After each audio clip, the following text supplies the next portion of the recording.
for today, ang gagawin natin ay magluluto tayo ng baked sushi. So, ang gagamitin natin ay canned tuna lang para cheap. Ang gamit ko na to ay century tuna. So, tinanggal natin yung kanyang oil. And then, need natin ng egg. Ito yung mga striped egg na. Niluto ko na siya para wala tayong problema. Tapos, kailangan natin ng rice. Siyempre, kailangan yung medyo malagkit. Ang gamit ko dito ay yung binibili sa Pure Gold. Mura lang. To 38 pesos lang per kilo. Ayan. So, medyo malagkit siya. It's from Thailand. And, kailangan natin ng carrots. So, mamaya lulutuin natin yan. Kailangan din natin ng onions. Tapos, gagamitin natin Lady's Choice na real mayonnaise. And then, lalagyan natin ng pineapple tidbits para may pampatanggal ng suya. Kailangan natin ng seaweed na paper na ganito. And then, pwede rin ito pang toppings.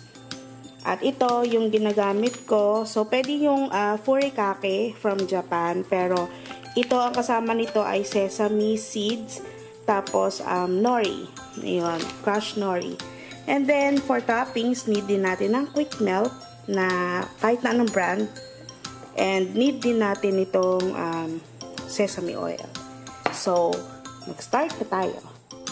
Sa pagtimpla ng rice natin, pwedeng ang gamitin mo ay ito from Korea.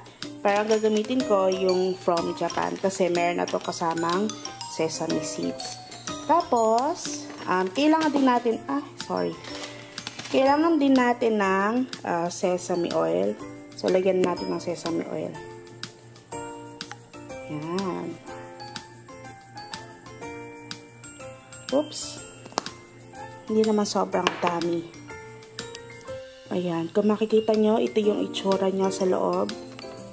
There. And, magbudbud tayo. Pag ito yung nilagay ko, hindi ko na siya lalagyan ng salt. Kasi, may lasa na siya. Timplado na siya.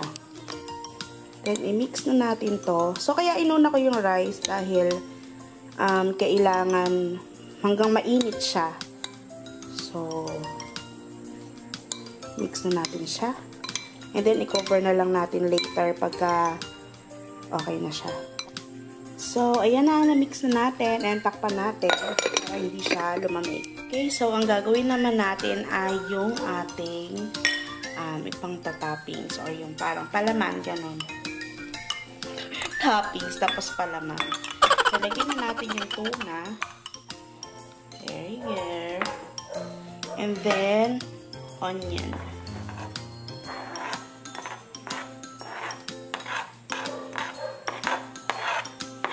Pasensya na kayo, maingay ang asa ng kabila kung naririnig nyo.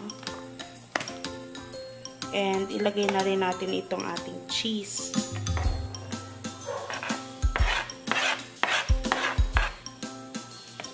Ayan. So, mix nyo. Yummy. Lagyan natin ng mayonnaise.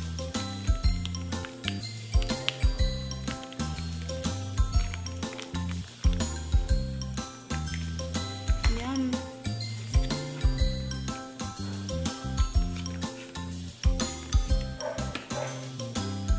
And mix natin.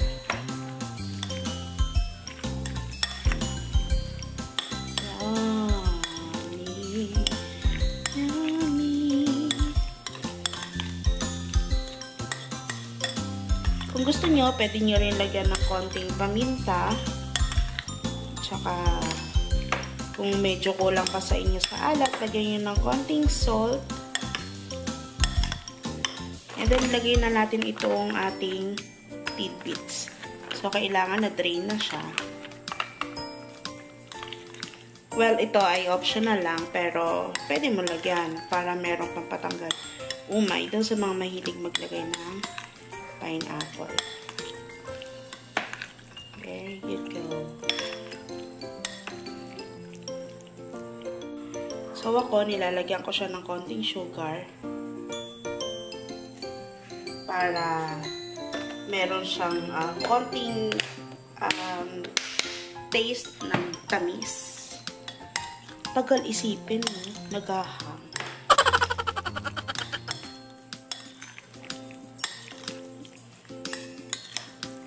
Ayan. Tapos, pwede nyo tikman kung okay na sa inyo yung lasa. Pag okay na sa inyo yung lasa, set aside nyo na. So, diba? Okay na siya for me. Kasi set aside ko na siya. Okay, so ito yung sinasabi ko sa inyo. Magluluto pa tayo. Madilim ba? Sorry, wala akong ilaw Tinatamad na akong maglabas ng aking ring light. So, maglagay tayo sa pan ng sesame oil. Yan. And then, isaute natin tong ating carrots. Yan, lagay natin siya. So, hayaan lang natin siya na malanta. Ay, lagyan natin ng salt para may lasa. So, lagyan natin ng salt. Dito kay anino ko. Yan. So, kailangan hindi naman siya masunog. Pero, stir fry lang natin siya.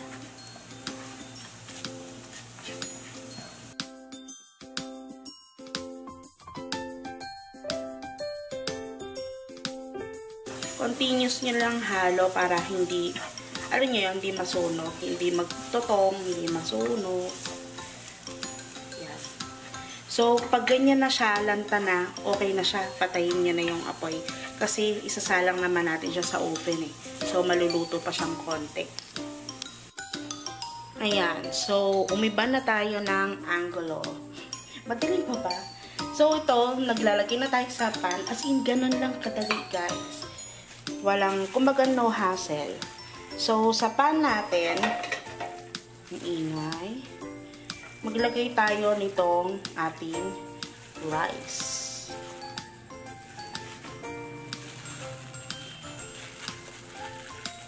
Lagay ko na lahat para isang pan na lang. Okay, tapos, let's press it down. And then, ilagay na natin tong ating tuna mixture.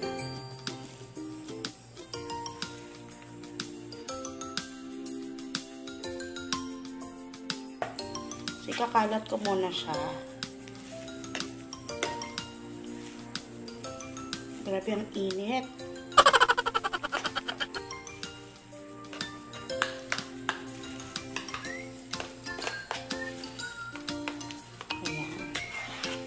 So, ikalat niya muna yung isang layer. And then, maglagay na tayo ng ibang toppings niya. So, ako, lalagay ko na yung carrots.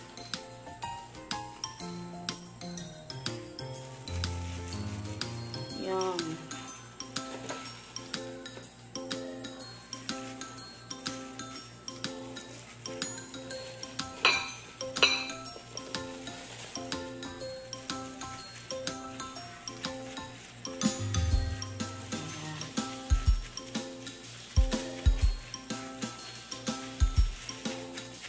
Nag-record pa ba kayo? Hindi ko makita. Malabo mata ko Yung mga aso sa kabila nagwawala na. So, tingin ko nagutom na sila.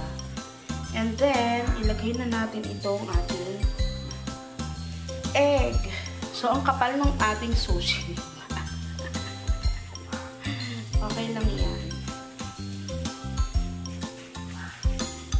Kasi gusto ko isang lalagyan na lang siya. Kesa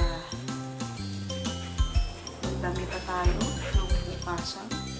Pero pwede niyong gawin naman ng na manipis lang if you want.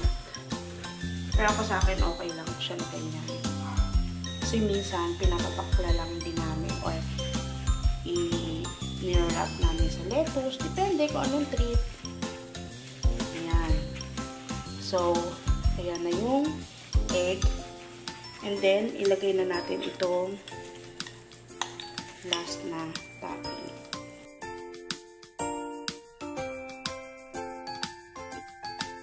After nyan, syempre, ilagay na natin ang maraming cheese.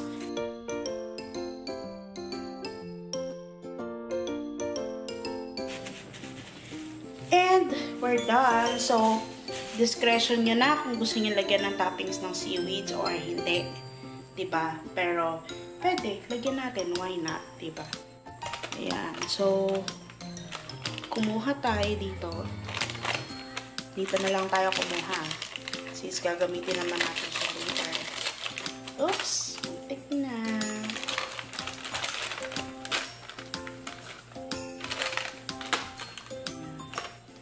So, pupupitin ko muna siya sa gitna. And then, ganyan mo lang siya. Oh, design lang, sis.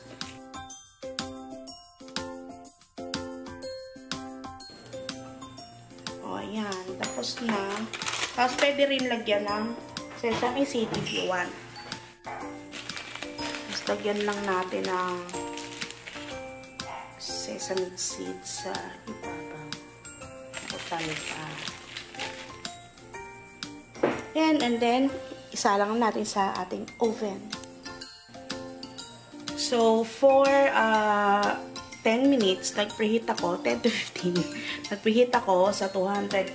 And then, isa lang na natin itong ating baked sushi.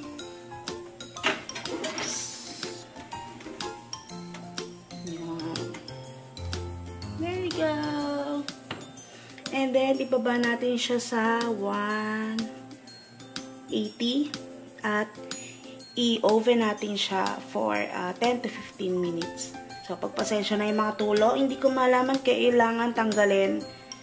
Nasa gitna eh. Nasa gitna yung tulo niya. So, merong may salamin dito, may salamin sa loob. So, nasa gitna siya. So, kailangan ko siyang ipatanggal pa. So, pasensya na kayo. So, ayan, luto na ang ating baked sushi. Tuna sushi. Ayan. Yummy. So, tikman natin. Tingnan natin yung tira kanina. So, medyo naiwan ko siya. Kaya, medyo umitim yung ating pilit. Pero, okay lang yan. Yum.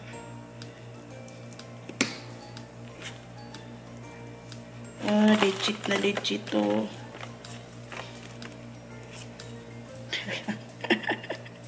Ang laki dito sa palaman natin.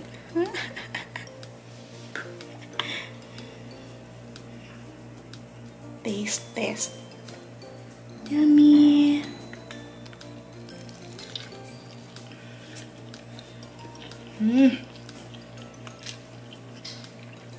Sarap. Legit na legit, masarap. Gawin nyo na.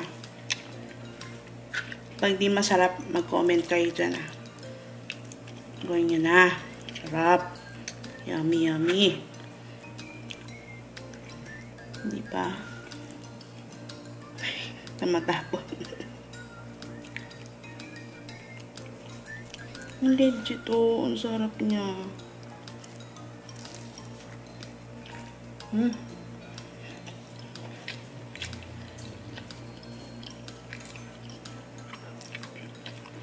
Sarap. Naman natin itong carbonated water.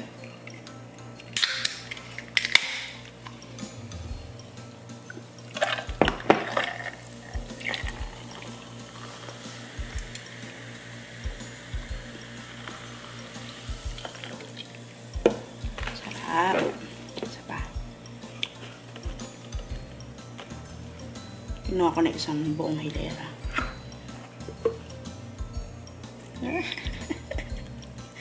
Punong-punong.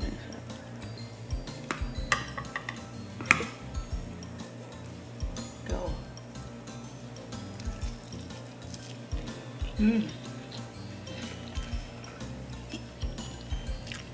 Yummy.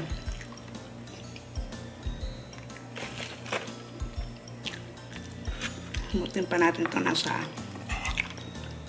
gilid.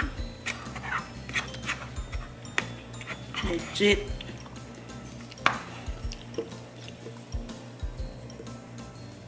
Hindi kayo magsisisi sa lasa niya.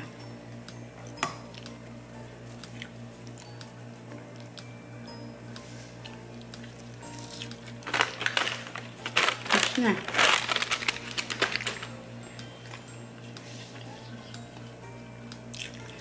Sarap ng lasa. The best.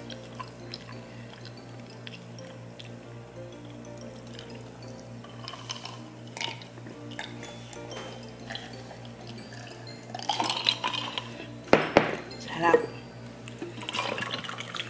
Okay. Tapos na tayo. Gawin nyo na ha.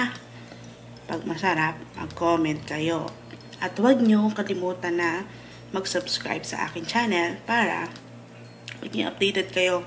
Gagawa pa tayo ng ibang mga ganitong pagluluto. So, gagayahin natin yung mga nakikita natin and lalagyan natin ng twist para mas sumarap pa. So, ayun. Again, huwag nakalimutan mag-subscribe kayo sa channel ko.